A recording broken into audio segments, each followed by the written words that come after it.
millonario ciego vio a su empleada por primera vez y sus ojos se llenaron de lágrimas. Guillermo Salazar estaba sentado en el sillón de cuero de la sala principal, con los lentes oscuros puestos y las manos abiertas sobre los descansabrazos, en la posición exacta que había adoptado cada día durante los últimos 4 años. La espalda recta, los pies firmes en el piso y la cara ligeramente inclinada hacia la izquierda, que era el lado donde la ventana dejaba entrar la luz que él no podía ver, pero que todavía podía sentir como una caricia tibia en la mejilla.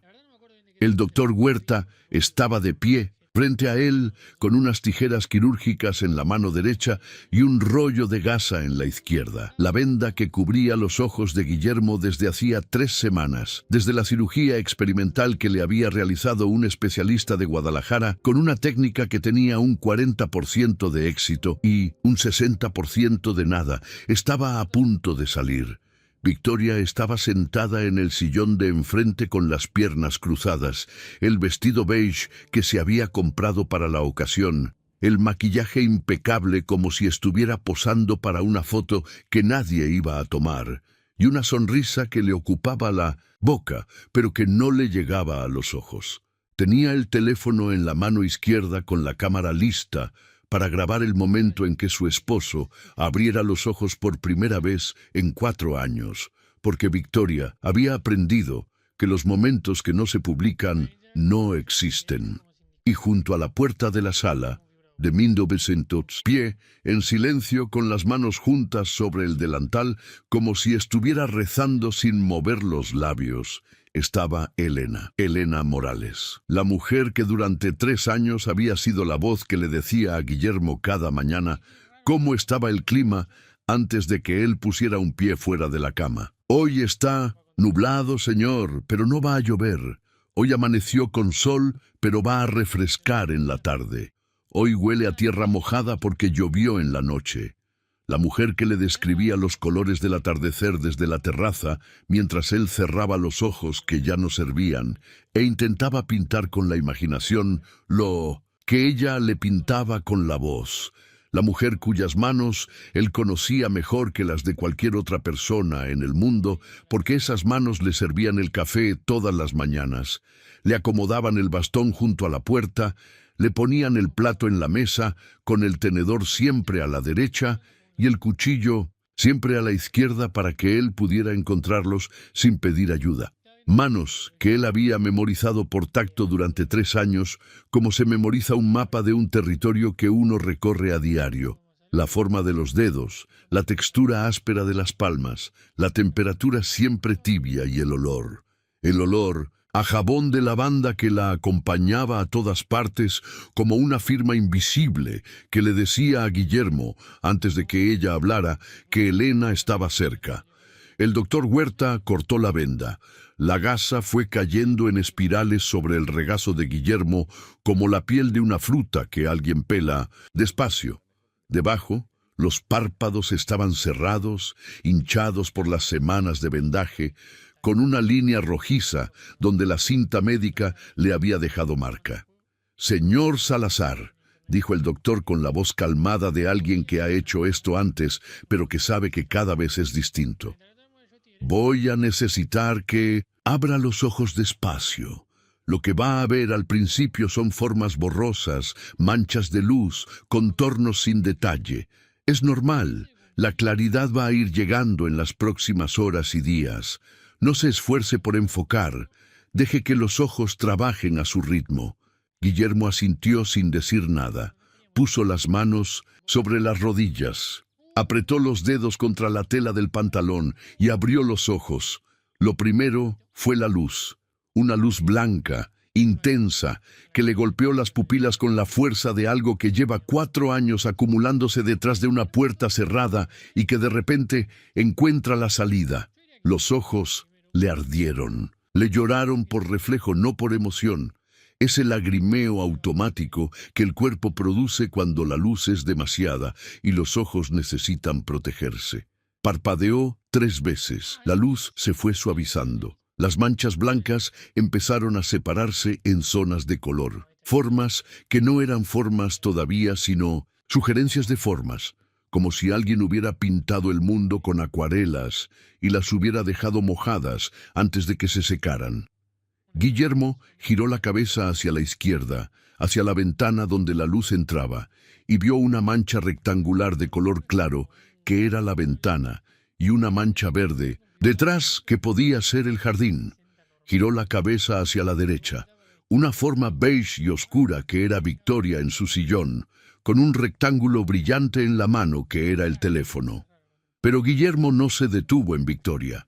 Sus ojos siguieron moviéndose, pasando de largo la forma de su esposa, como pasa de largo un tren por una estación donde no tiene que parar, buscando algo más, buscando a alguien más, moviéndose por la sala con la urgencia de un hombre que lleva 4 años navegando un mundo a oscuras y que sabe exactamente hacia dónde ir cuando la luz regresa porque no necesita los ojos para encontrar lo que busca.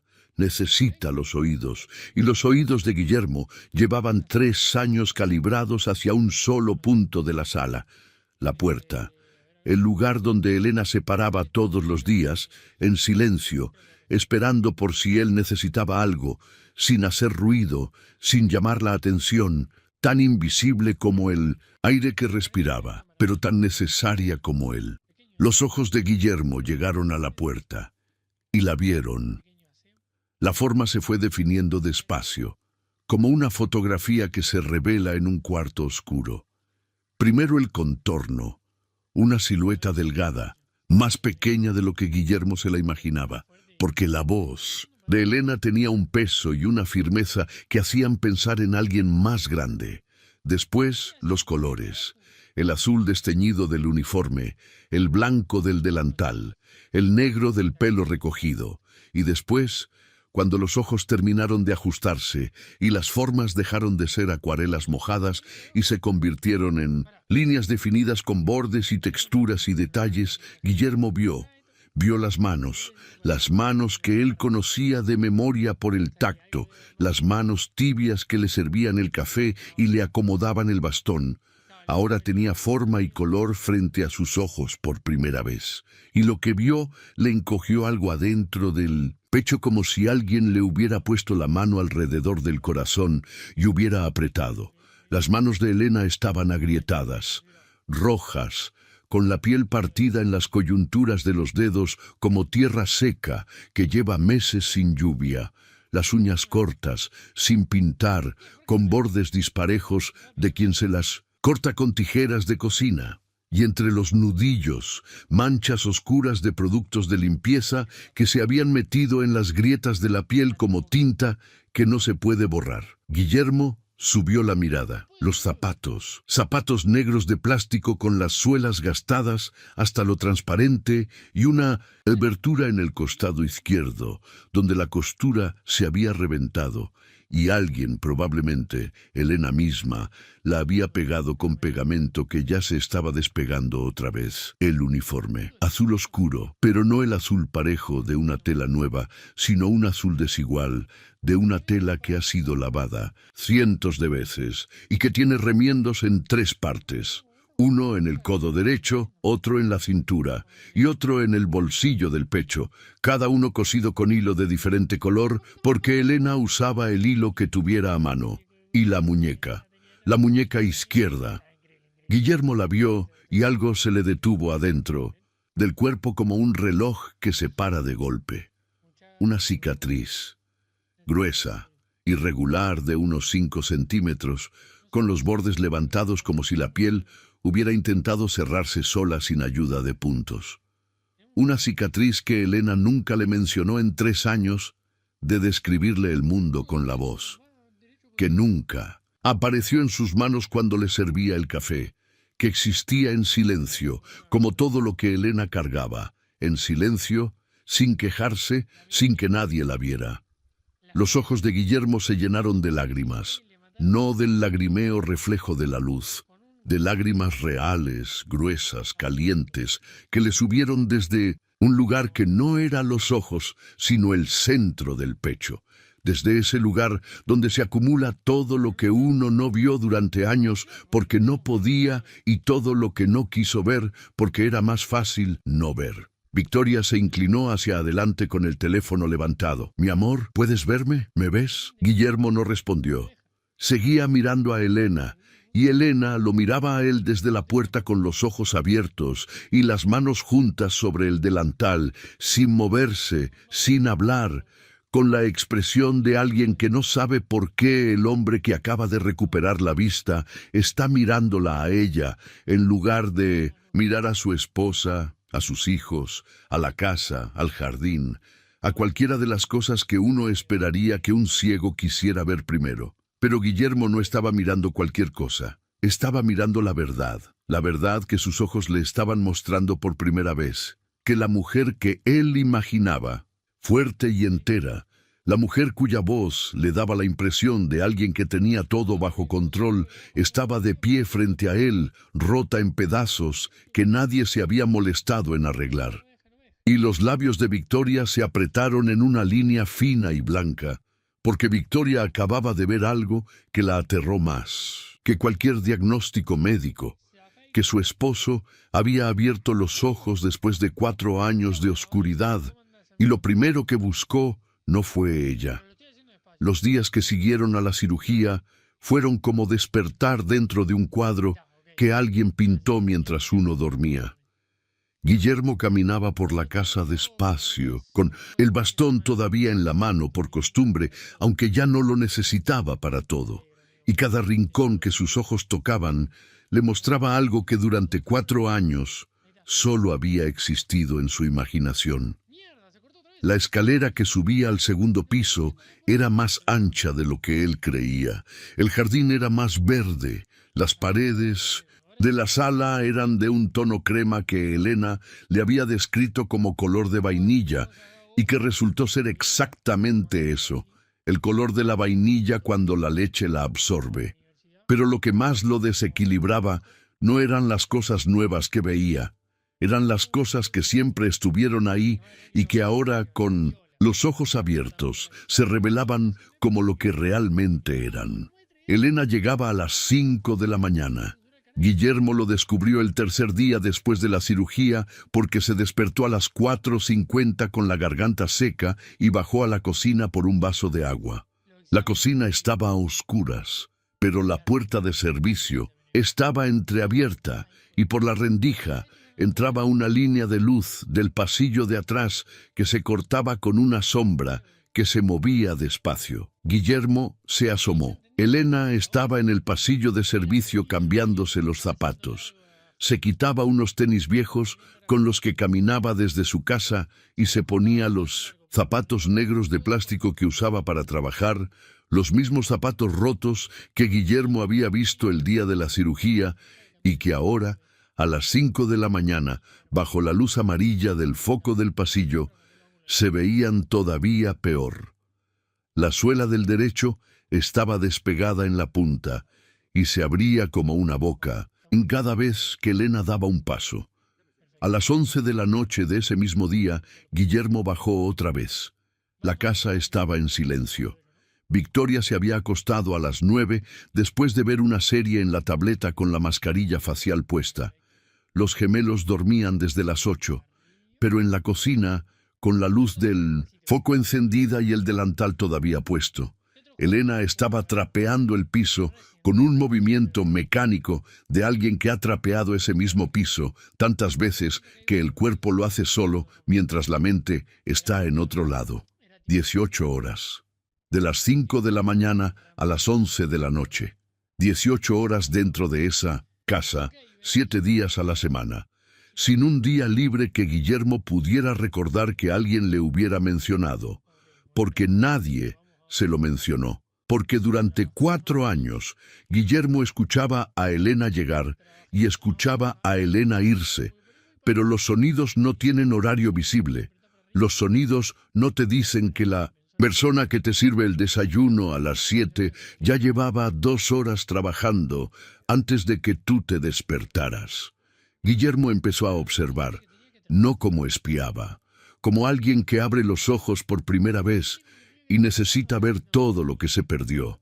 Observó que Elena dormía en el cuarto de servicio, al fondo del pasillo de cemento. Un cuarto que Guillermo nunca había visto porque nunca había caminado hasta ahí, porque el bastón lo llevaba por rutas que Victoria le había enseñado cuando quedó ciego y que no incluían la parte de la casa donde vivía la servidumbre. Guillermo caminó hasta el cuarto de servicio. Entonces, un miércoles por la mañana, cuando Elena estaba arriba limpiando los baños, abrió la puerta, y lo que vio le apretó la garganta con la fuerza de una mano que no suelta. El cuarto no tenía ventana. Era un rectángulo de paredes grises con un foco pelón colgado del techo que era la única fuente de luz. Había una cama individual con un colchón delgado y una cobija doblada en la esquina. Un closet de metal abierto con 2 uniformes colgados y un par de tenis en el piso. Un lavabo pequeño con un espejo manchado. Y en la pared junto a la cama, pegado con cinta adhesiva, un dibujo de Tomás. Un paisaje con un sol amarillo. Un árbol y una casa con una ventana grande. Y abajo con la letra de un niño de 6 años. Para L, para que tengas una ventana.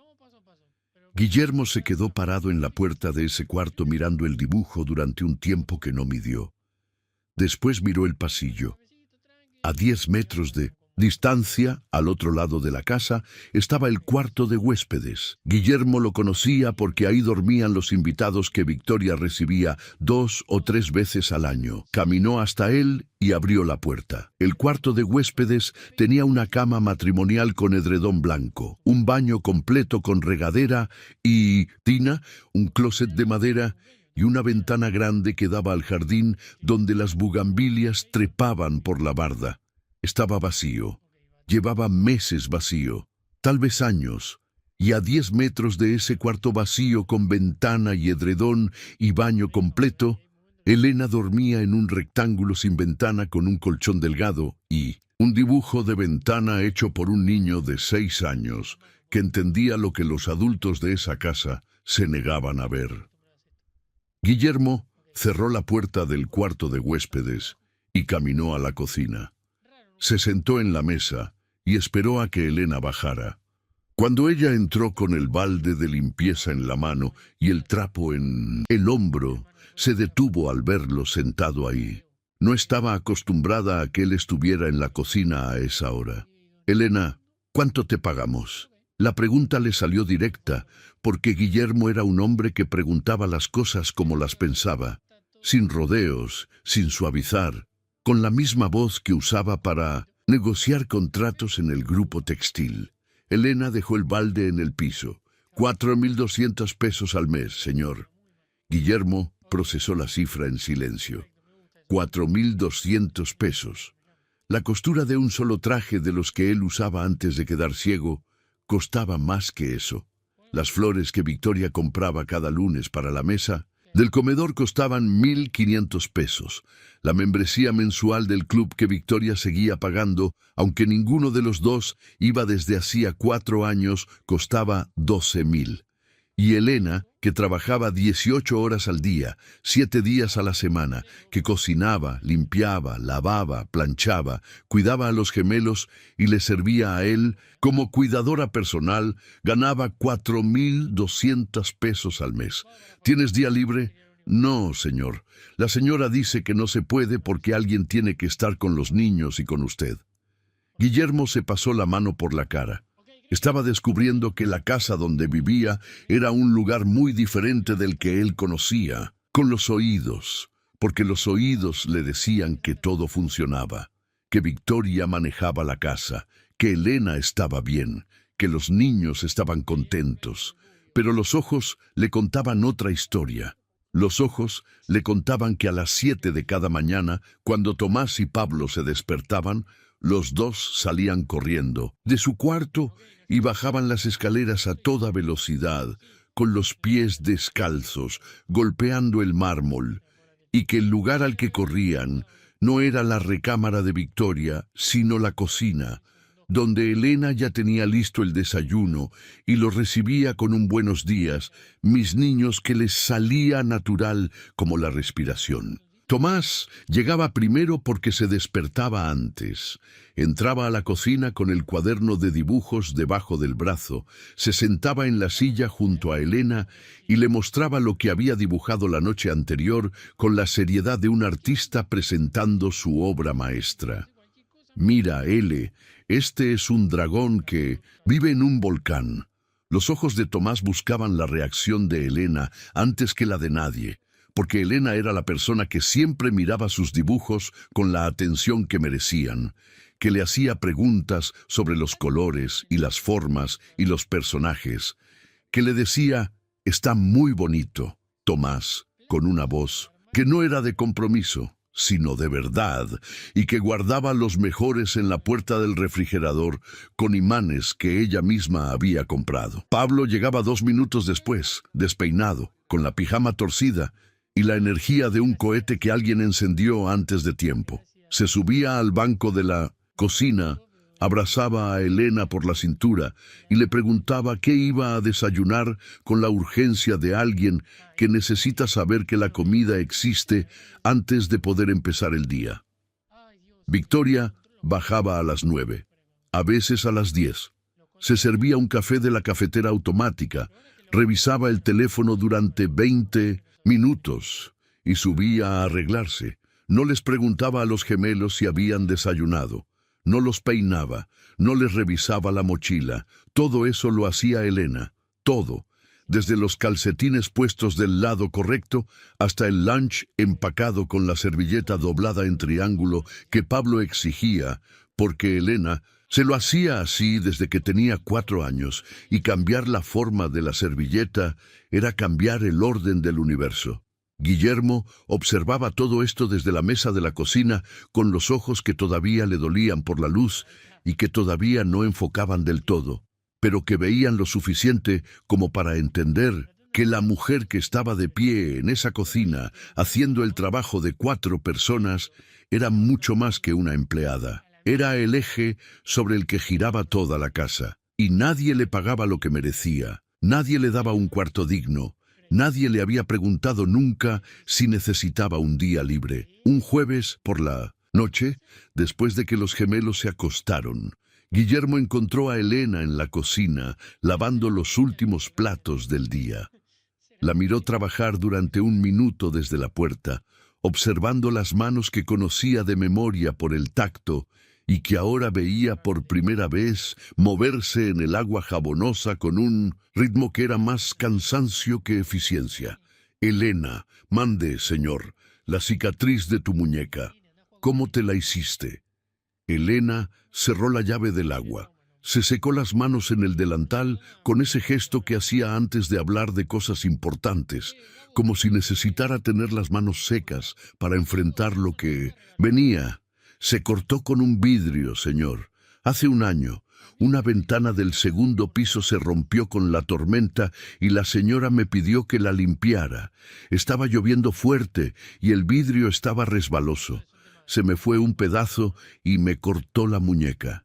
Guillermo sintió que algo le quemaba detrás de los ojos, algo que no era la sensibilidad posquirúrgica, sino algo más viejo y más hondo. ¿Fuiste al doctor? No, señor.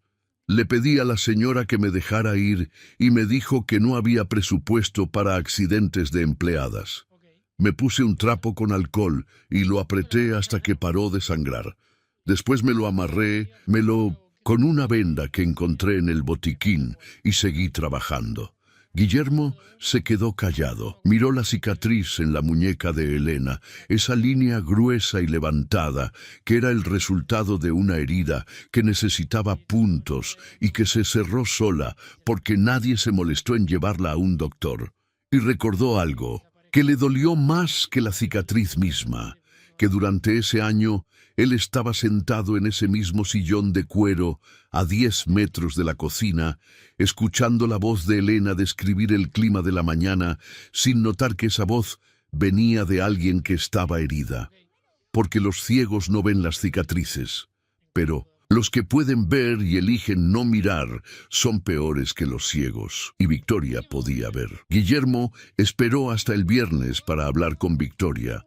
No porque necesitara tiempo para pensar, sino porque necesitaba estar seguro de que lo que iba a decir saliera de un lugar de certeza y no de impulso. Porque Guillermo Salazar había aprendido durante 4 años de oscuridad que las decisiones más importantes son las que uno toma después de escuchar todo lo que hay que escuchar, no las que se toman en caliente con la sangre subiéndole a la cabeza. Y en esos 3 días que separaron la noche de la cicatriz, del viernes del confronto, Guillermo siguió viendo. Vio que Elena lavaba los pisos de rodillas porque Victoria le había quitado el trapeador mecánico hacía 2 años, diciendo que los trapeadores no limpian bien y que el piso de mármol se limpia a mano como se ha limpiado siempre en las casas decentes. Vio que Elena comía de pie en el pasillo de servicio, recargada contra la pared, con un plato de lo que sobraba de la comida que ella misma había cocinado para la familia, porque Victoria le había prohibido sentarse a la mesa y le había dicho que el personal de servicio come en su área. Vio que, cuando llegaban visitas, Victoria le ordenaba a Elena que se quitara el delantal, se pusiera un uniforme limpio de repuesto, que Victoria guardaba en su closet para esas ocasiones, y que permaneciera de pie junto a la puerta de la cocina sin hablar, sin sentarse, sin moverse, como un mueble más de la decoración que solo existía para servir y desaparecer. Y vio algo que le revolvió el estómago con la fuerza de algo que se pudre adentro, que cada vez que los gemelos corrían hacia Elena en presencia de visitas, Victoria los jalaba del brazo y los sentaba a su lado con una sonrisa que era para las amigas y una mirada que era para los niños. Una mirada que decía: compórtense sin necesidad de abrir la boca.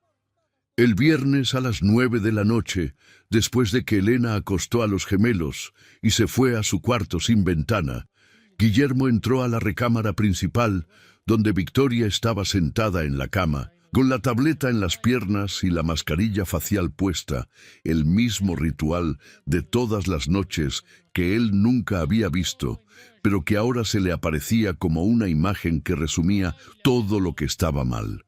Su esposa, con crema de 800 pesos en la cara, viendo una serie de televisión, mientras a 30 metros de distancia una mujer dormía en un cuarto sin ventana, después de 18 horas de trabajo con las manos reventadas por productos químicos. «Necesitamos hablar de Elena», dijo Guillermo. Victoria bajó la tableta medio centímetro. «¿Qué pasa con Elena? Pasa que trabaja 18 horas al día sin día libre. Pasa que gana 4.200 pesos por hacer el trabajo de 4 personas. Pasa que duerme en un cuarto sin ventana cuando hay un cuarto de huéspedes vacío a 10 metros. Y pasa que hace un año se cortó la muñeca limpiando una ventana que tú le mandaste limpiar bajo la lluvia y no la llevaste al doctor». Victoria se quitó la mascarilla con un movimiento lento, deliberado, como alguien que necesita tiempo para armar una defensa antes de que el juicio empiece. Dejó la tableta en la mesita de noche. Se sentó derecha en la cama y miró a Guillermo con una expresión que no era de sorpresa ni de culpa ni de arrepentimiento. Era la expresión de alguien que lleva 4 años tomando decisiones sin que nadie la cuestione y que no está acostumbrada a que le pidan cuentas. «Guillermo, Elena es una empleada.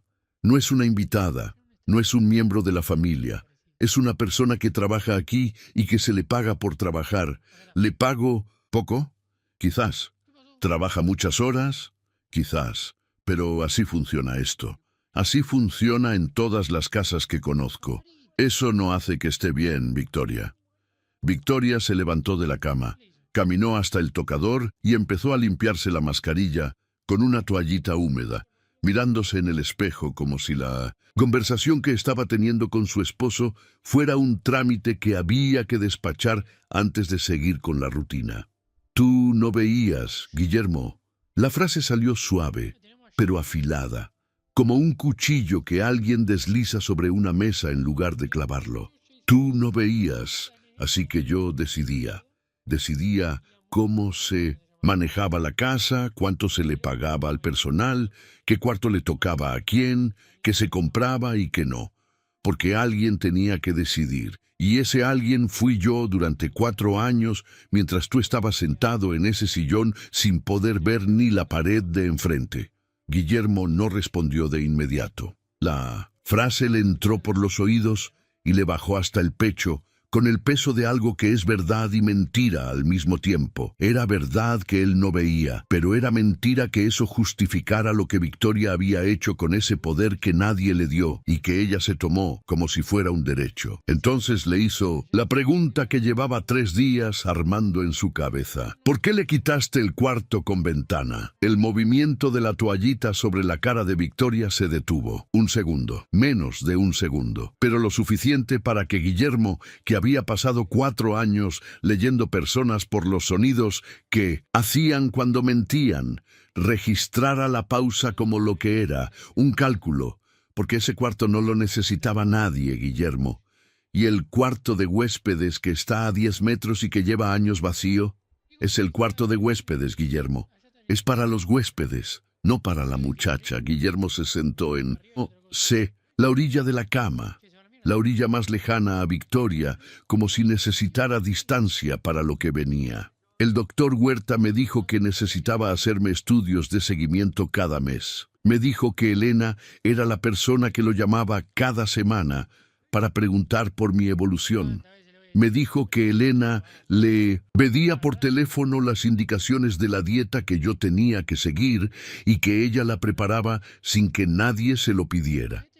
¿Tú sabías eso? Victoria no contestó. ¿Sabías que Elena llamaba al doctor por su cuenta para preguntarle cómo cuidarme? Victoria se sentó en la silla del tocador con la toallita húmeda apretada en la mano.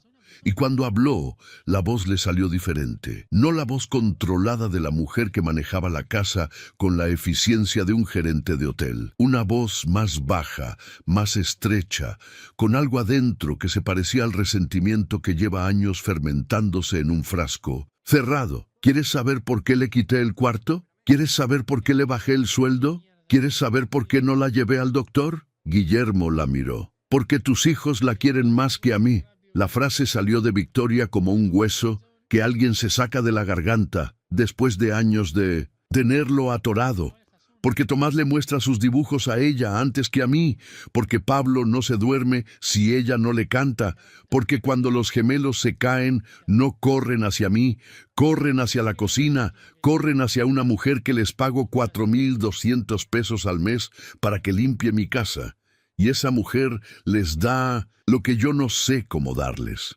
Y cada vez que los veía correr hacia ella, cada vez que escuchaba a Pablo gritar L en lugar de mamá, yo sentía que me estaban reemplazando en mi propia casa. Y la única forma que encontré de que eso no me doliera tanto fue hacer que ella tuviera menos cuarto, menos sueldo, menos comida, menos atención, menos todo, para que al menos en algo yo tuviera más que ella.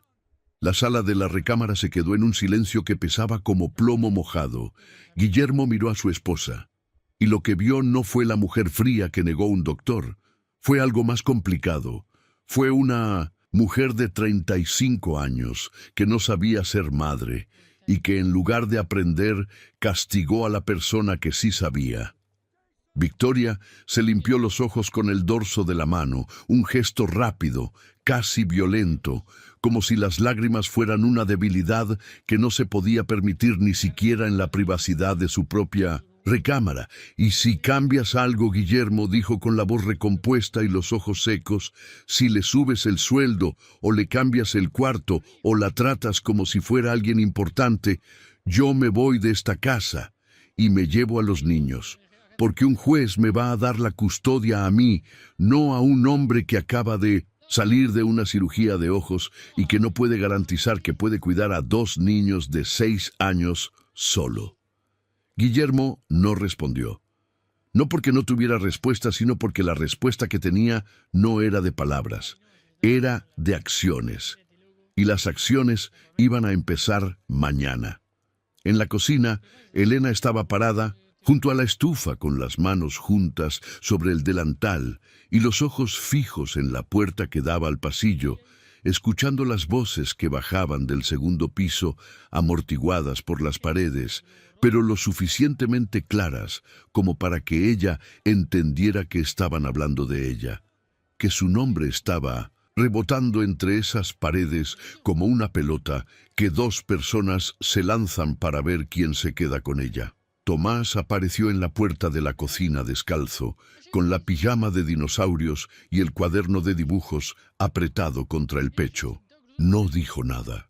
Caminó hasta Elena y le tomó la mano izquierda, la de la cicatriz, y la apretó con sus dedos pequeños sin decir una palabra, con la seriedad de alguien que entiende más de lo que debería entender a los 6 años.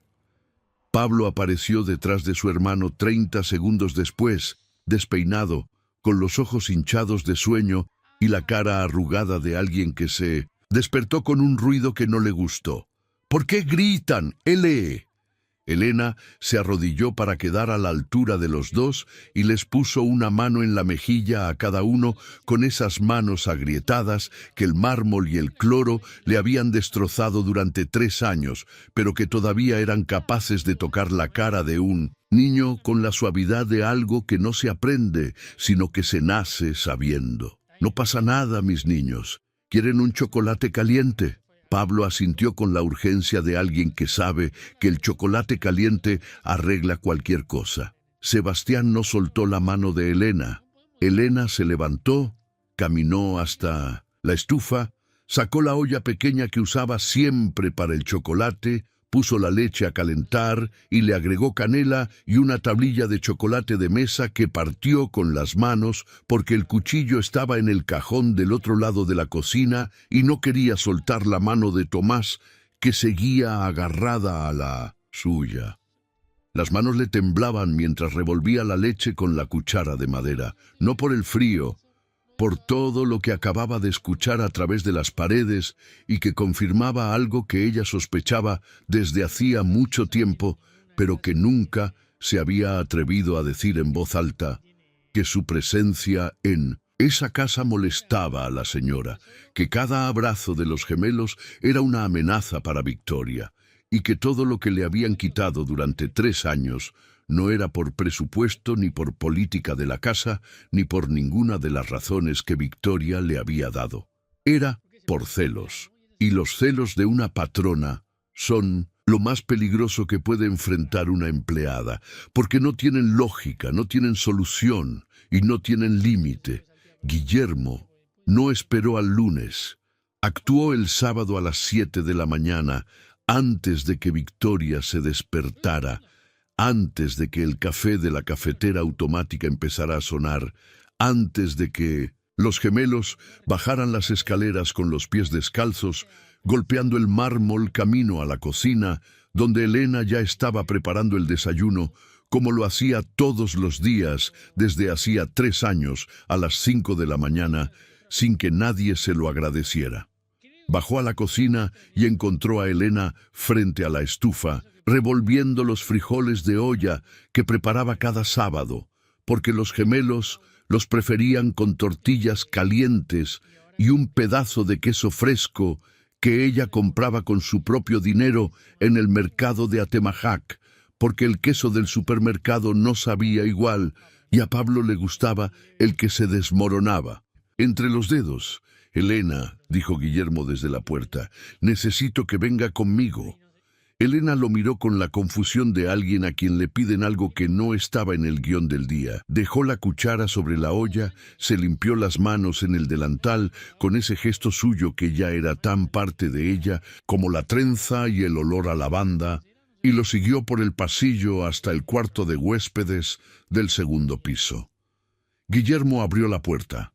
La cama matrimonial con el edredón blanco, el baño completo con regadera y tina, el closet de madera y la ventana grande que daba al jardín donde las bugambilias estaban empezando a soltar las primeras flores de la temporada. «A partir de hoy, este es su cuarto», dijo Guillermo. Elena se quedó parada en el marco de la puerta sin entrar, como si hubiera una barrera invisible que le impedía cruzar el umbral de un espacio que durante 3 años le dijeron que no le correspondía. Señor, yo estoy bien en mi cuarto. No necesito... No está bien, Elena. Guillermo se dio la vuelta para mirarla. La luz de la ventana le daba en la cara con esa claridad que todavía le molestaba los ojos, pero que ya no le impedía ver los detalles, y los detalles que veía en la cara de Elena eran los de una mujer que estaba a punto de rechazar algo que necesitaba desesperadamente, porque la dignidad de los que no tienen nada funciona así. Prefieren quedarse sin antes que aceptar algo que se siente como lástima. Nadie que trabaja 18 horas al día merece dormir en un cuarto sin ventana, siguió Guillermo, y mucho menos cuando hay un cuarto como este vacío desde hace años. No es un favor, Elena, es lo mínimo. Elena miró la ventana. La miró durante 5 segundos que Guillermo contó porque estaba aprendiendo a leer a Elena con los ojos de la misma forma que la había leído con los oídos durante 4 años, y lo que leyó en esos 5 segundos fue la batalla silenciosa de alguien que quiere decir que sí, pero que tiene miedo de que el sí venga con un precio que todavía no puede ver. Elena no dijo que sí ni que no.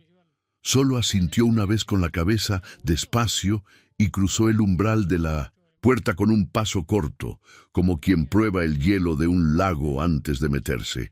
Esa tarde, Guillermo hizo 2 cosas más. La primera fue ir a una zapatería en la avenida Vallarta y comprar 2 pares de zapatos, uno negro de piso para trabajar, con suela de goma y plantilla acolchada, y uno de tenis blanco para caminar, del tipo que los doctores recomiendan para las personas que pasan muchas horas de pie. También compró 3 uniformes nuevos en una tienda de la colonia Lafayette, del mismo azul que los que Elena usaba, pero de una tela más gruesa que no se iba a romper en 3 meses, ni iba a necesitar remiendos de hilo de diferente color. Los dejó en una bolsa sobre la cama del cuarto nuevo sin decir nada, porque Guillermo estaba aprendiendo que hay gestos que pierden su valor cuando se les pone palabras encima. Elena encontró la bolsa cuando subió a ver el cuarto por segunda vez esa noche, después de acostar a los gemelos. Sacó los zapatos de la caja y los miró durante un tiempo largo, con una expresión que Guillermo no pudo ver porque él estaba en su estudio, pero que Tomás sí vio, porque estaba asomado por la puerta del cuarto con el cuaderno apretado contra el pecho y los ojos abiertos, registrando todo como siempre. La segunda cosa que Guillermo hizo fue llamar al doctor Huerta, no para una consulta de seguimiento de su vista, para algo diferente. Doctor, necesito que me recomiende un dermatólogo y un cirujano plástico. Es para una persona que tiene las manos destruidas por productos de limpieza y una herida en la muñeca que se cerró sin puntos hace un año. El doctor Huerta no preguntó para quién era. Solo dijo que iba a conseguir las citas para el lunes.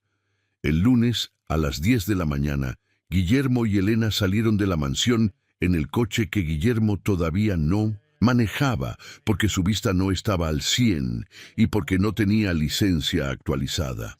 Marcos, que era el chofer del grupo textil y que los llevaba a las citas médicas, condujo hasta el consultorio del dermatólogo en la colonia Ladrón de Guevara, un edificio blanco con una sala de espera que olía a desinfectante y a las flores artificiales que alguien había puesto en la mesa de centro para darle un toque amable a un lugar que en el fondo era clínico.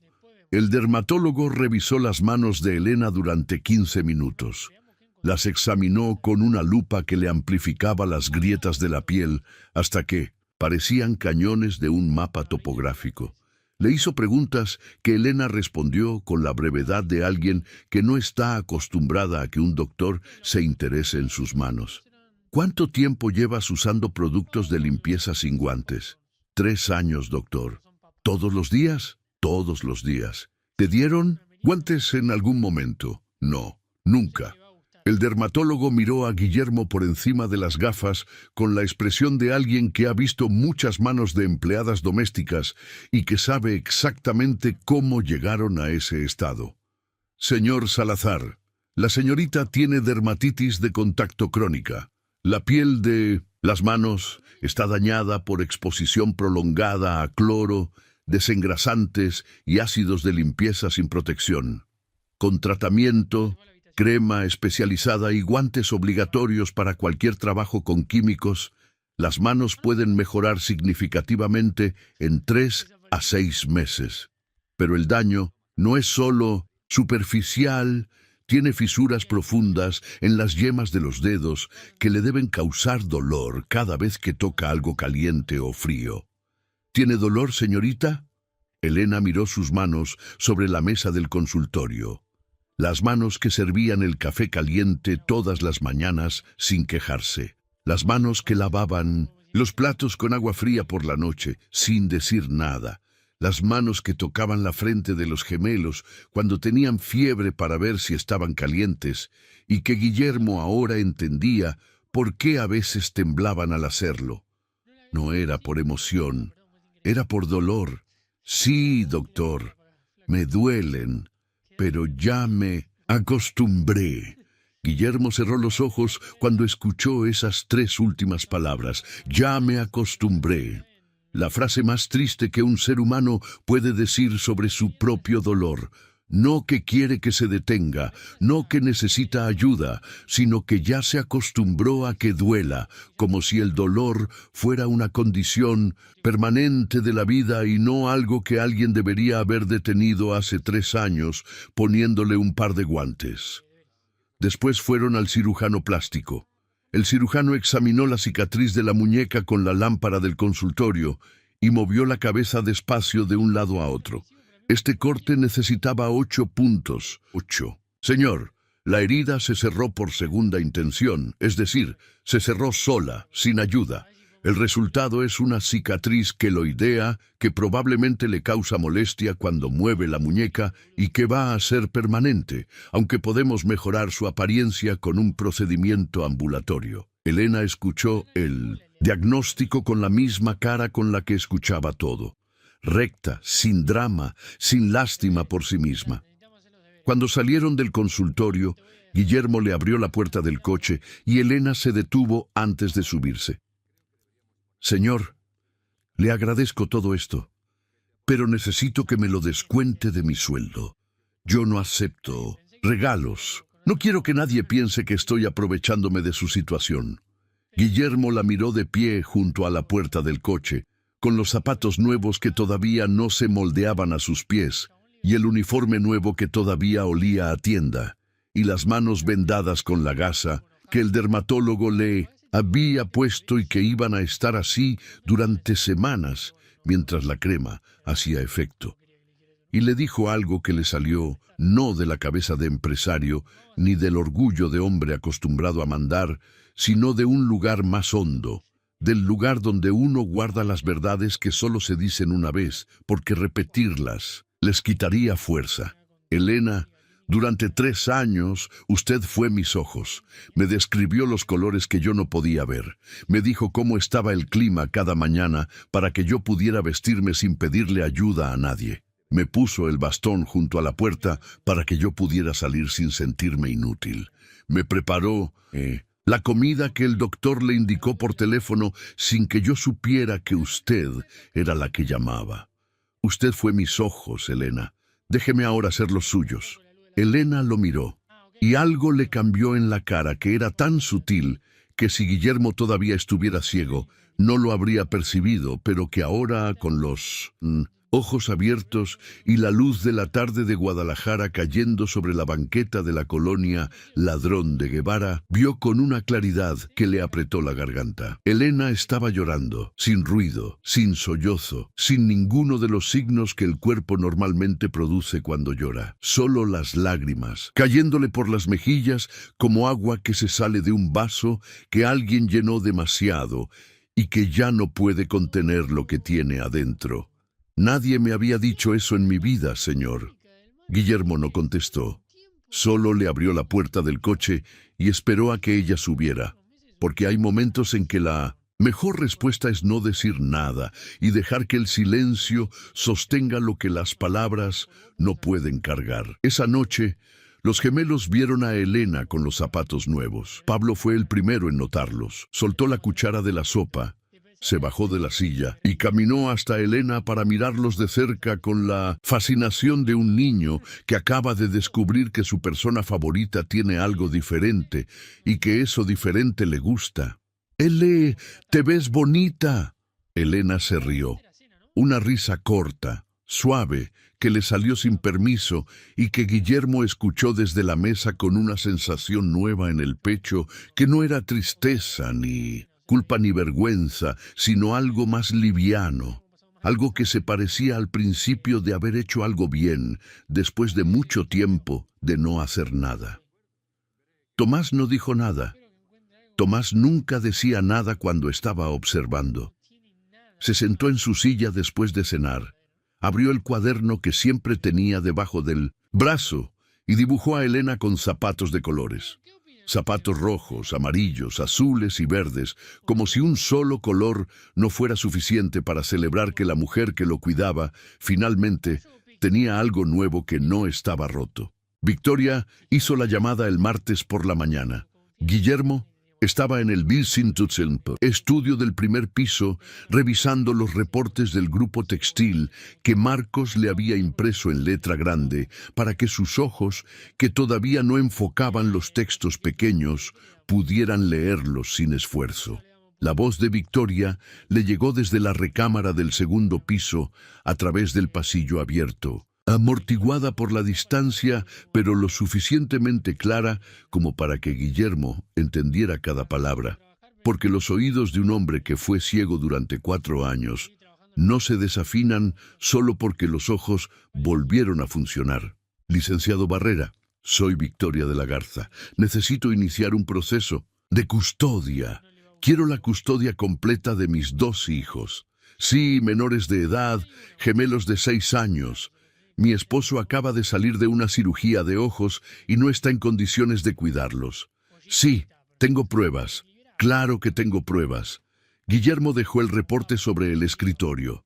Se quedó inmóvil en la silla con los ojos fijos en un punto de la pared donde una fotografía familiar de hacía 5 años lo miraba desde el otro lado del vidrio. Él con los ojos abiertos, los gemelos recién nacidos en brazos y Victoria sonriendo a su lado con la expresión de una mujer que todavía no sabía que 1 año después su esposo iba a perder la vista y que su vida social se iba a desmoronar como un castillo de naipes al que alguien le sopla demasiado fuerte. Esa tarde, Victoria empezó a empacar, no de forma dramática ni con maletas abiertas en medio de la recámara. Lo hizo con la eficiencia fría de alguien que planifica una mudanza. Llamó a una empresa de fletes, reservó un departamento amueblado en la colonia americana y le pidió a su madre que preparara el cuarto de visitas en su casa de Zapopan, por si necesitaba unos días de transición antes de instalarse. Guillermo no la confrontó, no porque no tuviera las palabras, sino porque sabía que las palabras ya no servían con Victoria. Lo que servía eran las acciones. Y la acción que Victoria estaba tomando, irse con los gemelos, era la confirmación de que todo lo que había dicho el viernes en la recámara era verdad, que prefería llevarse a los niños antes de permitir que la mujer que los cuidaba de verdad recibiera lo que merecía. A las 5 de la tarde, Guillermo estaba sentado en el sillón de la sala cuando escuchó los pasos de Tomás bajando la escalera. Los reconoció al instante porque Tomás bajaba distinto que Pablo. Tomás pisaba con cuidado, poniendo cada pie completo en el escalón antes de pasar al siguiente, mientras Pablo bajaba saltando de 2 en 2, como si la escalera fuera un tobogán vertical. Tomás apareció en la puerta de la sala con la pijama de rayas, los pies descalzos y el cuaderno de dibujos apretado contra el pecho con las 2 manos. Pero no era el cuaderno de siempre. El cuaderno de siempre tenía la pasta verde y las esquinas dobladas por el uso diario. Este cuaderno era diferente. Tenía la pasta negra, era más grueso, y las esquinas estaban intactas como si alguien lo hubiera guardado en un lugar donde no se maltratara. «Papá», dijo Tomás, y la voz le salió con una seriedad que no era la seriedad habitual de un niño reflexivo, sino algo más pesado, algo que venía de un lugar donde los niños no deberían tener que ir, pero al que algunos niños van cuando los adultos que los rodean les fallan. «Necesito que veas esto». Tomás caminó hasta el sillón, se paró frente a su padre y le extendió el cuaderno negro con las dos manos. Guillermo lo tomó. El cuaderno pesaba más de lo que esperaba. Las páginas estaban llenas, cada una usada hasta los bordes con crayones de colores que a veces se salían de las líneas y, a veces, las seguían con una precisión que ningún niño de 6 años debería tener. Guillermo abrió la primera página.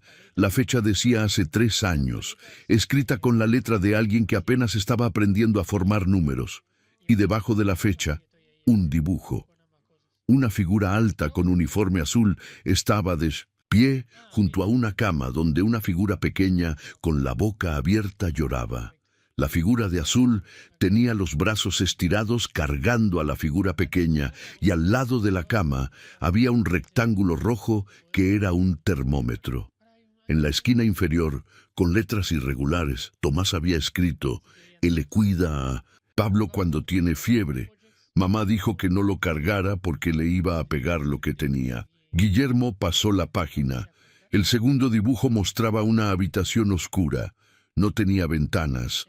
Había una cama con una figura acostada y una llama pequeña amarilla al lado, que era una veladora. La figura estaba de rodillas junto a la cama con las manos juntas, Elena rezando, en el cuarto sin ventana, de rodillas frente a la veladora, sola. Y Tomás lo había dibujado. Tomás lo había visto. Un niño de 4 años. Porque eso tenía cuando hizo este dibujo. Había caminado por el pasillo de servicio hasta el cuarto del fondo. Había abierto la puerta sin hacer ruido y había visto a la mujer que lo cuidaba rezando de rodillas en la oscuridad de un cuarto sin ventana y lo había dibujado en un cuaderno que guardó debajo de su colchón. Guillermo pasó otra página, Elena leyéndoles un cuento a los gemelos en su cuarto por la noche. Los 3 acostados en la cama de Tomás, Elena en el centro con un libro abierto y los 2 niños pegados a sus costados. Y abajo, Ele nos lee cuando mamá se duerme. Otra página. Elena en la cocina con un papel en la mano y un teléfono pegado a la oreja. Al lado de la estufa había ollas con comida y un plato marcado con las letras «Papá».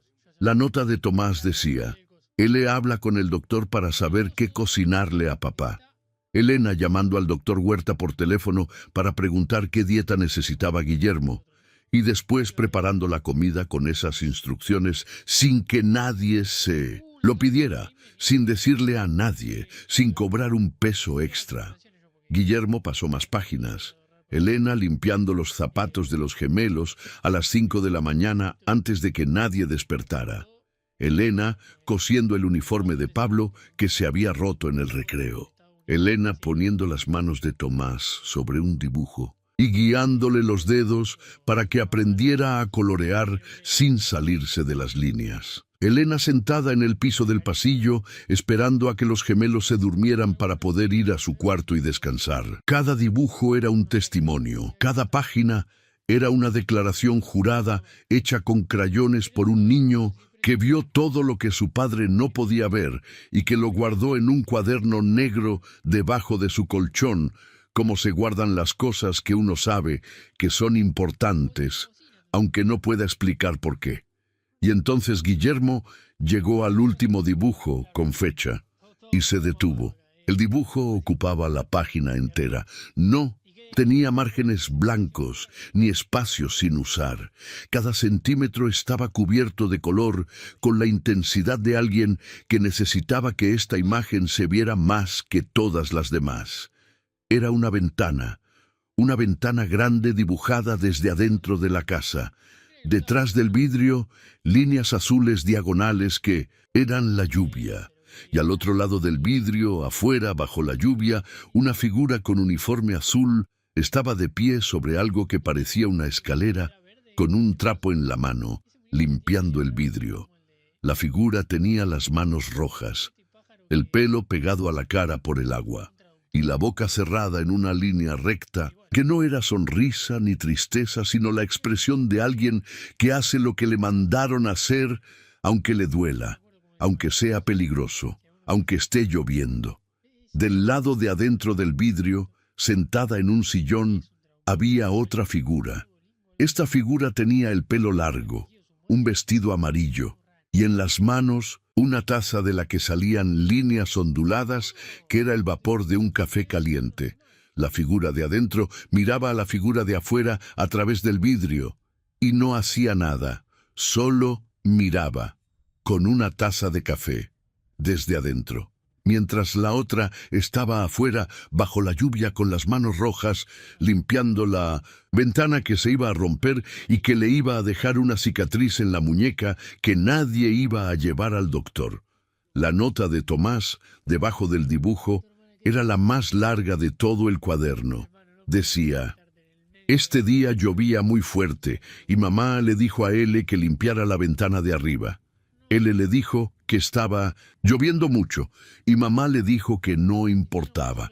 Yo estaba en la escalera y vi todo. L se subió y empezó a limpiar y el vidrio estaba mojado y se le resbaló un pedazo y le cortó la mano. Le salió mucha sangre. L bajó y le pidió a mamá que la dejara ir al doctor. Mamá le dijo que no había dinero. L se puso un trapo y siguió trabajando. Yo quise ayudarla, pero Pablo me dijo que no me metiera. Guardé este dibujo para que cuando papá pudiera ver, lo viera. Guillermo cerró el cuaderno. Lo apretó contra su pecho con la misma fuerza con la que Tomás lo cargaba todas las mañanas debajo del brazo. Y las lágrimas que le cayeron por la cara no fueron como las del día de la cirugía, que eran lágrimas de descubrimiento y de choque. Estas fueron las lágrimas de un padre que acaba de entender que su hijo de 6 años fue el único testigo de una injusticia que duró 3 años, que la documentó con la única herramienta que tenía, un lápiz y un cuaderno, y que la guardó debajo de su colchón, esperando el día en que su padre pudiera ver para mostrársela. Porque Tomás no dibujaba por dibujar. Tomás dibujaba para su padre. Cada dibujo de ese cuaderno negro era una carta dirigida a un hombre que no podía leer porque no podía ver, y que ahora, con los ojos abiertos y el cuaderno en las manos, estaba leyendo 3 años de verdad condensada en crayones de colores. «Papá», dijo Tomás desde donde estaba parado, con las manos vacías porque el cuaderno ya no estaba en ellas y con la cara seria que ahora Guillermo entendía de dónde venía. No venía de la seriedad natural de un niño reflexivo. Venía de 3 años de ver cosas que ningún niño debería ver y de no poder contarlas porque las palabras no le alcanzaban, pero los dibujos sí. ¿Ya viste? Sí, hijo. Ya vi. Victoria apareció en la puerta de la sala con una maleta en cada mano y la cara de alguien que acaba de escuchar 2 frases que no le gustaron. ¿Qué estás viendo? Guillermo levantó el cuaderno. Lo abrió en la página de la ventana. Se lo mostró a Victoria sin decir nada, sosteniéndolo con las 2 manos para que ella viera el dibujo completo, la lluvia, la ventana, Elena afuera con las manos rojas, Victoria adentro con el café. Victoria miró el dibujo, soltó las maletas. Las 2 cayeron al piso con un golpe sordo que retumbó en la sala.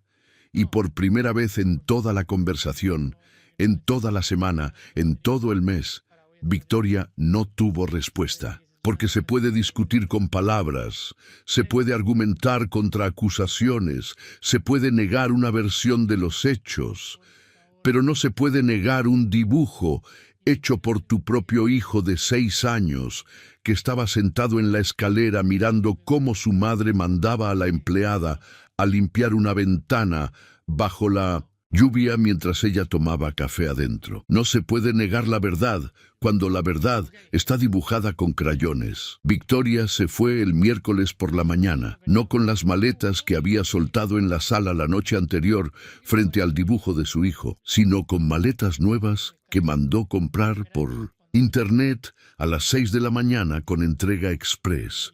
Porque Victoria no iba a salir de esa casa con las mismas maletas que se le cayeron de las manos cuando un dibujo hecho con crayones le derrumbó la versión de la realidad que llevaba 3 años construyendo. El chofer de su madre la recogió a las 9. Victoria bajó las escaleras con los lentes oscuros puestos, la espalda recta y la barbilla levantada en esa posición que ella adoptaba cuando quería que el mundo creyera que tenía el control de algo que en realidad se le había escapado por completo.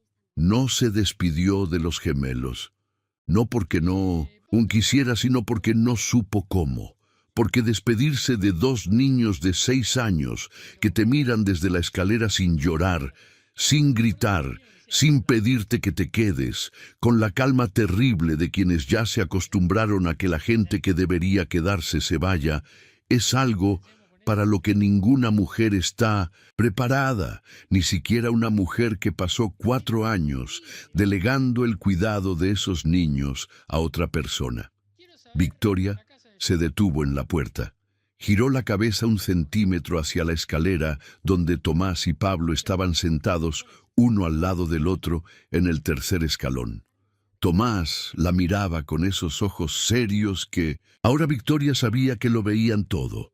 Pablo tenía la cara hundida en el hombro de su hermano, no llorando, solo escondido, como un animal pequeño que busca refugio en lo más cercano que tiene. Victoria abrió la boca, la cerró, abrió la puerta y se fue. El divorcio se inició esa misma semana. El abogado de Guillermo, un licenciado de 58 años, que llevaba 20 años manejando los asuntos legales del grupo textil, presentó la demanda con una carpeta que incluía el reporte del dermatólogo sobre las manos de Elena, el informe del cirujano sobre la cicatriz sin puntos, las condiciones del cuarto sin ventana documentadas con fotografías que Marcos tomó por instrucción de Guillermo, y una copia del cuaderno de dibujos de Tomás, que el abogado miró página por página con los ojos de alguien que ha visto muchas pruebas en su carrera, pero que nunca había visto una prueba dibujada con crayones por un niño de 6 años que era más contundente que cualquier peritaje profesional. La custodia fue para Guillermo. Victoria no peleó. Su abogado le explicó que presentar batalla con el cuaderno de Tomás como prueba en contra era perder antes de empezar, porque ningún juez en Jalisco iba a darle la custodia a una madre cuyo propio hijo la dibujó tomando café mientras la empleada limpiaba una ventana bajo la lluvia. Victoria aceptó un régimen de visitas y se fue a vivir a Zapopan. No desapareció de la vida de los gemelos, pero su presencia se volvió lo que siempre había sido, intermitente, superficial y dependiente de un calendario que su abogado le mandaba por correo cada mes. Los primeros días sin Victoria fueron extrañamente tranquilos. No hubo el caos que Guillermo esperaba. No hubo llanto ni preguntas ni la desestabilización emocional que los libros de crianza predicen cuando una madre se va de la casa. Lo que hubo fue silencio. Un silencio que no era vacío sino alivio. El tipo de silencio que queda cuando alguien apaga una alarma que llevaba años sonando a un volumen tan bajo que todos se habían acostumbrado a vivir con el ruido sin darse cuenta de que era ruido. Guillermo contrató a Cintos Elena como cuidadora principal de los gemelos, con un contrato formal registrado ante la Junta de Conciliación y Arbitraje de Jalisco. El contrato especificaba un sueldo de 18,000 pesos mensuales, seguro médico del IMSS que cubría consultas, medicamentos y hospitalización, aguinaldo completo, vacaciones de ley y un horario de 7 de la mañana a 7 de la noche, con 2 días libres al mes que Elena podía elegir.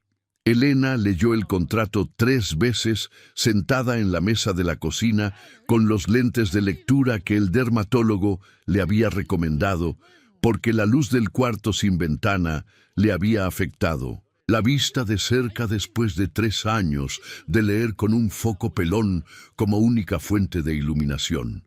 Cuando terminó de leer, dejó el documento sobre la mesa y miró a Guillermo con una expresión que él ya había aprendido a reconocer, como la expresión que Elena ponía cuando estaba a punto de decir algo que iba a costar. «Señor», dijo Elena, «yo le agradezco todo esto, de verdad, pero necesito que entienda algo.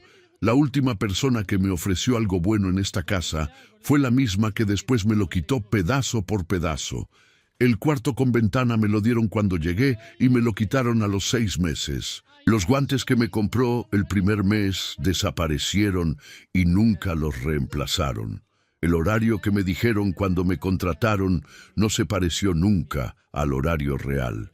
Yo no dudo de usted, señor, pero ya no puedo confiar en las promesas de esta casa sin que estén escritas en un papel con firma y sello».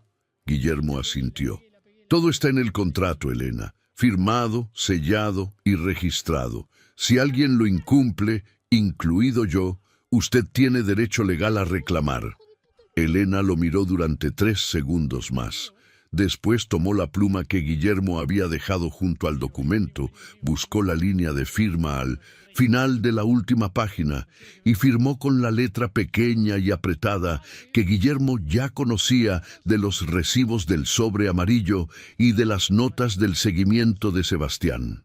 Firmó como firmaba todo, con cuidado, con precisión, como alguien que sabe que las cosas que uno pone por escrito tienen peso y que no se firman a la ligera.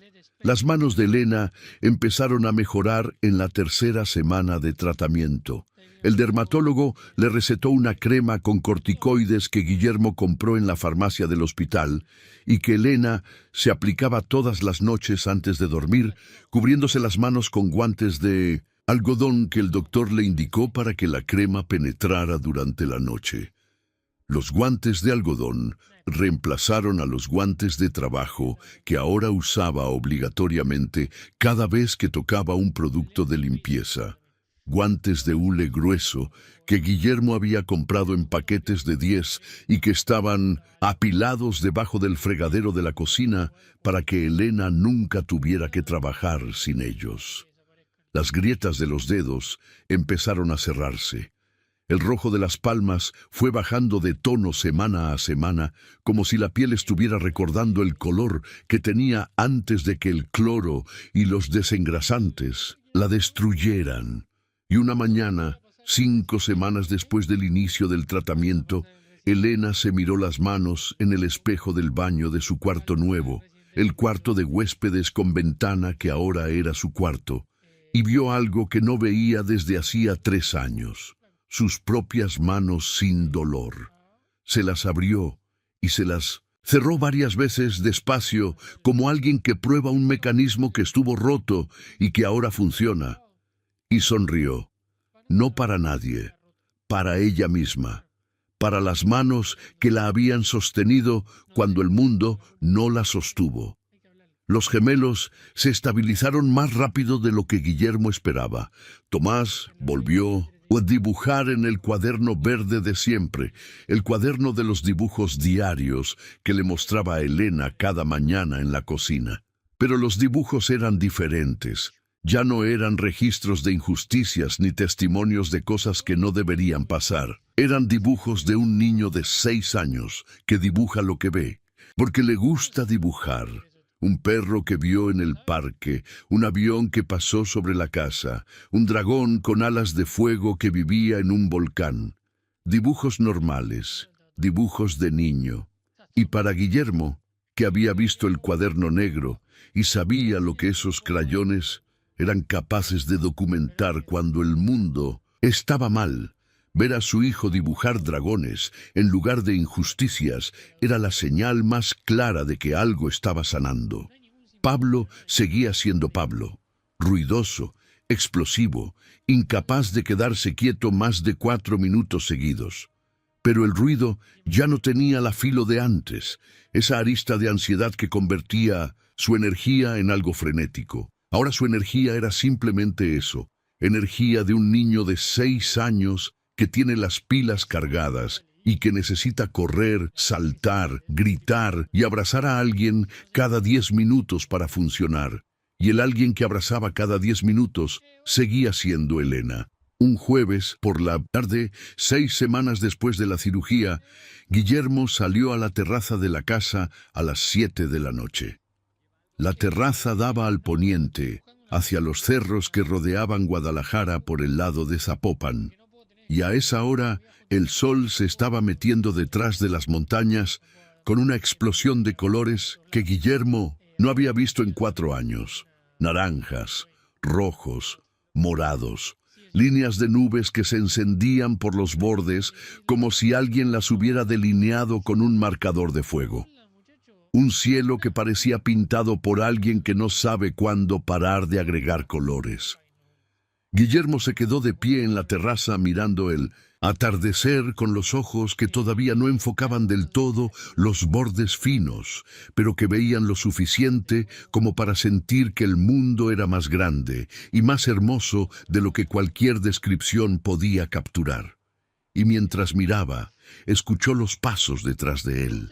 Pasos suaves, sin tacones, con el ritmo de alguien que camina sin prisa, porque sabe que el lugar al que llega no se va a mover. Elena se paró a su lado en la terraza sin decir nada. Los dos miraron el atardecer durante 1 minuto completo en silencio, con el viento tibio de Guadalajara trayendo un olor a jacarandas que ya estaban soltando las últimas flores de la temporada y a tierra caliente que se enfriaba despacio, como se enfría todo en esta ciudad, sin prisa, con paciencia, tomándose su tiempo. ¿El atardecer es como yo se lo describía, señor? Guillermo no apartó los ojos del horizonte, pero sonrió, una sonrisa que le salió lenta y que le ocupó toda la cara. La sonrisa de un hombre que durante 4 años escuchó a una mujer describir colores que él no podía ver y que ahora los está viendo mientras escucha la voz que se los describía. Y que descubre que las dos cosas juntas, ver y escuchar, son más que la suma de sus partes. Mejor, dijo Guillermo, porque ahora lo veo y también escucho su voz describiéndolo. Elena no contestó. Se quedó parada junto a él mirando el cielo que se iba apagando despacio, con las manos que ya no le dolían cruzadas sobre el delantal, y los ojos abiertos, recibiendo los mismos colores que durante 3 años. Solo existieron en las palabras que ella elegía para pintarlos en la oscuridad de un hombre que no podía ver. Esa noche, Elena acostó a los gemelos en sus camas. Tomás se durmió con el cuaderno verde abierto sobre el pecho y un crayón naranja todavía agarrado entre los dedos, porque había estado dibujando el atardecer que vio desde la ventana de su cuarto y se quedó dormido antes de terminar el cielo. Pablo se durmió boca abajo con los brazos estirados como un avión que aterrizó en la pista del colchón y se quedó ahí donde cayó. Elena les subió las cobijas, les acomodó las almohadas y caminó hasta su cuarto. Su cuarto. El cuarto de huéspedes que ahora era suyo, con la cama matrimonial, el baño completo y la ventana grande que daba al jardín donde las bugambilias seguían trepando por la barda, como si el mundo exterior quisiera entrar a un lugar donde las cosas por fin estaban. Bien, Elena sacó la veladora de la Virgen de Guadalupe de la mesita de noche donde la había puesto el día que se mudó a ese cuarto. La encendió. Se arrodilló junto a la cama con las manos juntas y los ojos cerrados y rezó. Pero esta vez no rezó sola. La puerta del cuarto estaba abierta y en el marco, descalzos y en pijama, Tomás y Pablo la miraban desde el pasillo con la curiosidad solemne de los niños que ven a un adulto hacer algo que les parece importante sin entender del todo qué es. ¿Podemos rezar contigo, Ele? La voz de Tomás. Seria, firme, como todo lo que Tomás decía. Elena abrió los ojos, los miró arrodillada en el piso del cuarto con ventana, con la llama de la veladora iluminándole la cara desde abajo, y les extendió las manos. Los gemelos caminaron hasta ella, se arrodillaron uno a cada lado como siempre, y juntaron las manos sobre el pecho, imitando su postura. Elena cerró los ojos. Los gemelos cerraron los ojos, y los tres rezaron juntos en voz baja, en un cuarto con ventana, con una veladora que ya no alumbraba la soledad de un rectángulo gris sin luz, sino que alumbraba las caras de dos niños que habían encontrado en la mujer que los cuidaba, la fe que nadie más les había enseñado. Y la llama no tembló, se quedó firme, recta, como las cosas que sobreviven a la oscuridad y que al otro lado encuentran algo mejor que la luz. Encuentran compañía. 2 años pasaron, y pasaron de la forma en que pasa el tiempo cuando las heridas se cierran de verdad, y no solo por encima, despacio, con la honestidad de un proceso que no tiene atajos, con días donde la cicatriz todavía duele al tacto, y días donde uno se toca el lugar donde estaba y ya no siente nada más que piel nueva. Elena cumplió 28 años un jueves de octubre, y los gemelos le hicieron un pastel con ayuda de Guillermo en la cocina de la mansión de Providencia, la misma cocina donde ella había cocinado 18 horas al día durante 3 años sin que nadie le preguntara si había desayunado. El pastel era de vainilla con betún de chocolate que Pablo había decorado con una capa tan gruesa que las letras que Tomás escribió encima se hundían en el betún como si estuvieran paradas en arenas movedizas. Feliz cumple L, decían las letras que se leían solo si uno inclinaba la cabeza 30 grados hacia la izquierda y cerraba un ojo. Elena se rió cuando lo vio. Se rió con una risa que 2 años atrás no existía, porque 2 años atrás Elena no se reía, solo sonreía, y la diferencia entre una sonrisa y una risa es la diferencia entre aguantar y vivir. Elena estudiaba enfermería oftalmológica en la Universidad de Guadalajara. Las clases eran los lunes, miércoles y viernes por la tarde, de 3 a 7, en el campus del centro, que estaba a 25 minutos en camión desde la zona de Providencia. Guillermo le había conseguido una beca parcial a través de un contacto en el consejo directivo del hospital donde el doctor Huerta operaba, y Elena pagaba la otra mitad con su sueldo, que ahora le alcanzaba para eso y para más porque a 18,000 pesos mensuales con comida y techo cubiertos es una cantidad que permite algo que Elena nunca había tenido: planear. Planear no como planean los ricos, con inversiones y portafolios y asesores financieros. Planear como planean las personas que vienen de no tener nada, con un cuaderno donde se anota cada gasto, con una cuenta de ahorro en el banco donde se deposita lo que sobra cada quincena, con la certeza de que cada peso que se guarda es un ladrillo más en una pared que nadie va a poder tumbar. Elena escogió enfermería oftalmológica porque quería entender los ojos. No los ojos como órgano, aunque eso también lo estudiaba en las clases de anatomía, donde aprendía los nombres de las partes que el doctor Huerta le había explicado en palabras simples y que ahora ella leía en latín en los libros de texto. Quería entender los ojos como lo que realmente son, la forma en que las personas miran el mundo y la forma en que el mundo mira a las personas, porque Elena había vivido 3 años siendo mirada sin ser vista, y quería dedicar el resto de su vida a asegurarse de que las personas que no podían ver recibieran la atención que ella le dio a Guillermo, pero con la ciencia que ella no tenía cuando se la dio. Tomás tenía 8 años y seguía dibujando. Pero los dibujos eran diferentes. El cuaderno verde que llevaba debajo del brazo a todos lados ya no era un registro de injusticias, ni un archivo secreto de cosas que no deberían pasar. Era lo que siempre debió haber sido: El cuaderno de un niño que dibuja porque le gusta dibujar.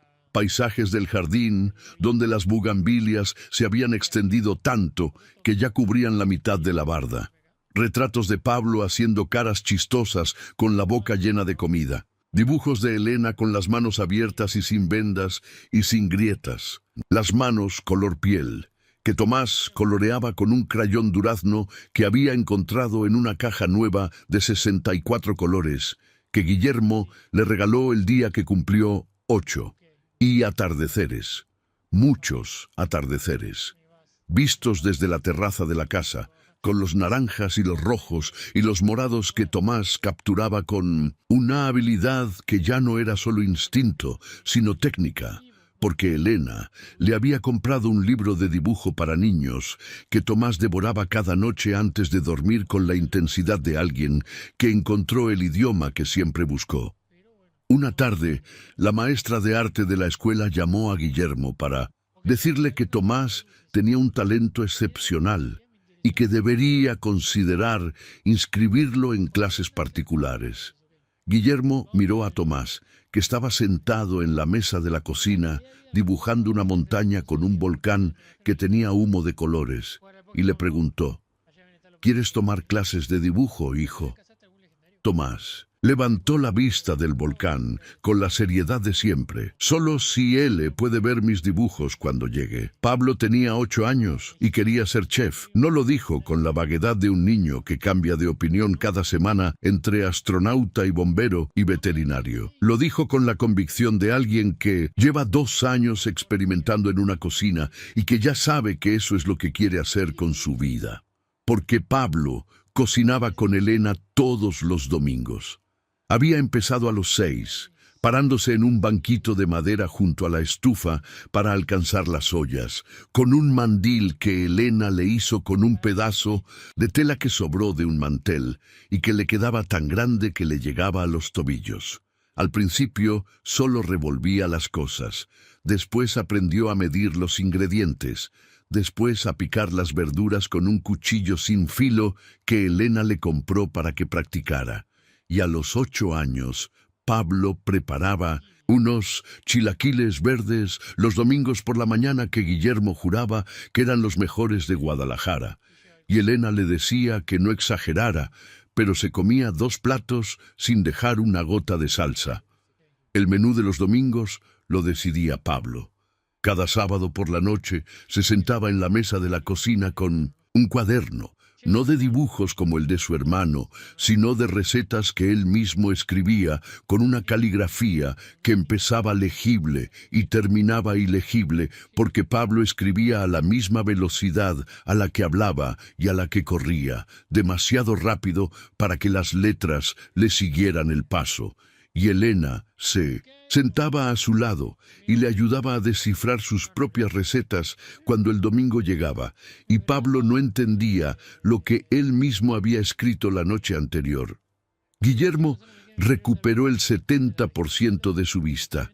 El doctor Huerta le había advertido que la recuperación total era improbable dado el daño que el glaucoma le había causado al nervio óptico durante los 4 años sin tratamiento adecuado.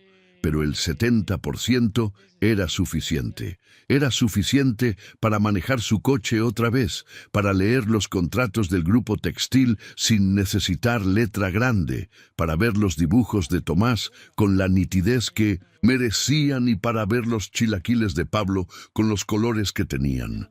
Y era suficiente para ver cada mañana, al bajar las escaleras, que Elena estuviera bien, que las manos que le servían el café ya no estuvieran agrietadas ni rojas, que los zapatos fueran zapatos de verdad y no pedazos de plástico pegados con pegamento, que el uniforme fuera una tela digna y no un trapo remendado con hilo de 3 colores.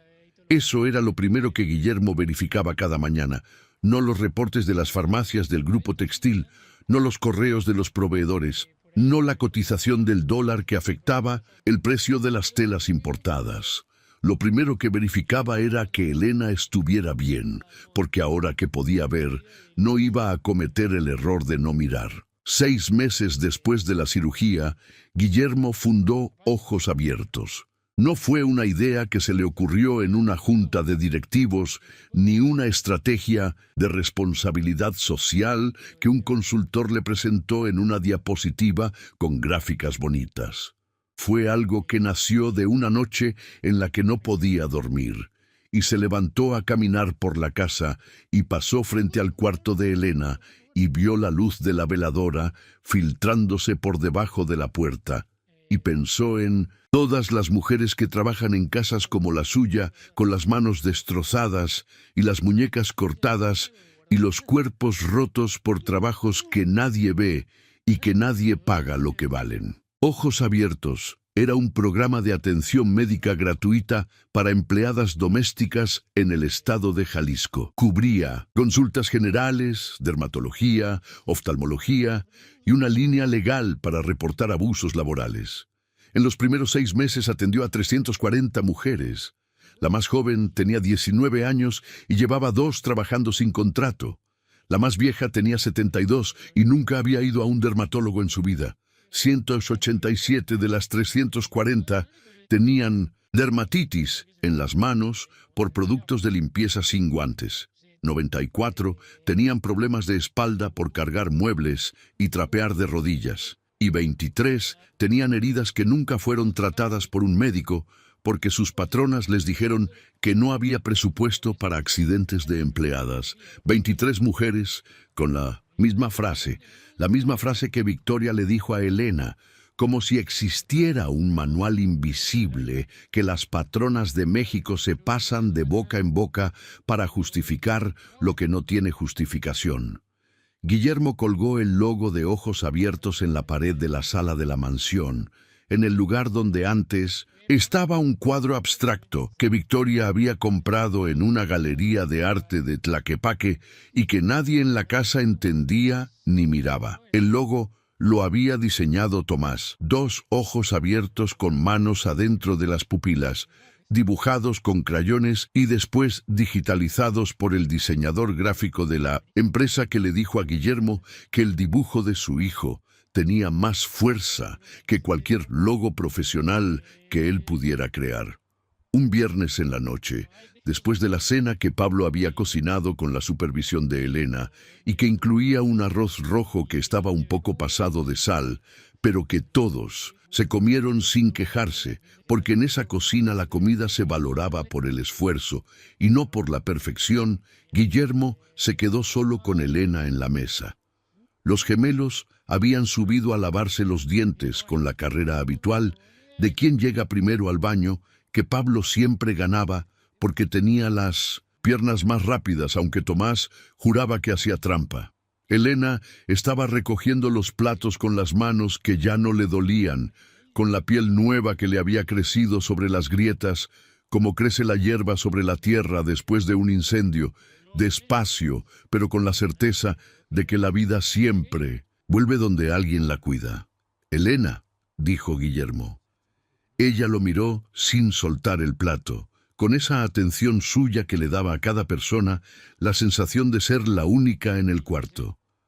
«Usted me describió el mundo cuando yo no podía verlo.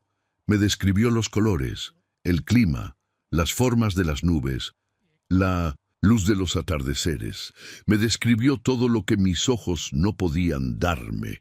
Y ahora que puedo ver, lo primero que quiero ver cada mañana es que usted esté bien.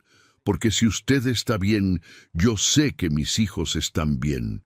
Y si mis hijos están bien, entonces yo puedo cerrar los ojos otra vez tranquilo». Elena dejó el plato en la barra. Se secó las manos en el delantal con ese gesto suyo que era la puerta de entrada a las cosas importantes. Y le contestó con la voz clara de alguien que ya no tiene miedo de hablar porque sabe que del otro lado hay alguien que escucha de verdad. «Señor, yo no le describía el mundo para que usted me lo agradeciera. Se lo describía porque nadie merece vivir sin saber de qué color es el cielo. Y afuera, en el jardín donde las bugambilias cubrían ya toda la barda y las jacarandas estaban perdiendo las últimas flores de la temporada, la noche de Guadalajara se cerraba sobre la casa de Providencia con la suavidad de un párpado que se cierra no por ceguera, sino por descanso, sabiendo que al abrirse de nuevo por la mañana, lo primero que va a encontrar es la luz. Era domingo en la mañana. La terraza de la Casa de Providencia estaba bañada por esa luz de Guadalajara que solo existe los domingos de noviembre, cuando el cielo se limpia de nubes y el sol cae con una tibieza que no quema sino que abraza, como si el clima supiera que es día de descanso y decidiera comportarse. Las bugambilias de la barda habían soltado una lluvia de flores moradas sobre el pasto del jardín, que nadie iba a barrer, porque a nadie en esa casa le molestaba, ya que las flores estuvieran en el piso. Las jacarandas del fondo habían perdido las últimas hojas de la temporada, y sus ramas desnudas se recortaban contra el cielo azul, como líneas de un dibujo que alguien empezó y dejó sin terminar, esperando que la primavera volviera a llenarlas. Guillermo estaba sentado en la silla de la terraza con los ojos cerrados. No por ceguera. Los ojos de Guillermo funcionaban al 70%, y eso era suficiente para ver el atardecer, las flores, el jardín, las caras de sus hijos, las manos de Elena que ya no estaban rojas ni agrietadas. Podía ver todo, pero tenía los ojos cerrados, porque Elena estaba hablando. Hoy el cielo está limpio, señor, azul parejo, sin una nube. El sol está bajando por el lado de los cerros de Zapopan y le está poniendo un borde anaranjado a todo, como si alguien hubiera pasado un pincel con pintura naranja por el filo de las montañas. Las bugambilias se ven casi rojas con esta luz, y el pasto tiene ese color verde oscuro que da cuando el sol le pega de lado en vez de pegarle de arriba. La voz de Elena le entraba por los oídos a Guillermo con la misma cadencia que tenía hace 5 años, cuando él estaba ciego, y ella era la única persona que se paraba a su lado cada tarde y le describía lo que sus ojos no podían darle. La misma voz, el mismo ritmo, la misma forma de elegir las palabras, como si cada una fuera un color que ella ponía en un lienzo que solo existía entre los dos. Pero ahora Guillermo no necesitaba la descripción. Podía abrir los ojos y ver todo lo que Elena describía. Podía ver los cerros y el borde anaranjado, y las bugambilias y el pasto verde oscuro. Y sin embargo, elegía no ver. Elegía cerrar los ojos y escuchar, porque Guillermo había descubierto algo que ningún oftalmólogo puede explicar y que ninguna cirugía puede dar, que a veces el mundo es más hermoso cuando alguien te lo describe con la voz que cuando lo ves con los ojos, que la forma en que Elena decía anaranjado contenía más color que el anaranjado real del cielo, que la forma en que ella decía bugambilias contenía más vida que las flores de verdad cayendo sobre el pasto, que escucharla describir el mundo era volver a ese lugar donde él estuvo durante 4 años, el lugar de la oscuridad, pero ya no con miedo, sino con gratitud, porque la oscuridad fue el lugar donde encontró la voz que le devolvió los colores antes de que los ojos pudieran hacerlo. Tomás estaba sentado en el pasto frente a la terraza, con el cuaderno verde abierto sobre las rodillas y un lápiz en la mano. Estaba dibujando la escena. A su padre con los ojos cerrados en la silla. A Elena de pie a su lado, con la boca abierta describiendo algo que solo ella podía ver de la forma en que lo veía. Y al fondo, el atardecer con los naranjas y los rojos y los morados que Tomás capturaba con trazos firmes que ya no temblaban, con colores que ya no gritaban injusticias, sino que cantaban lo que el mundo tiene de bueno cuando las personas que lo habitan deciden verlo de verdad.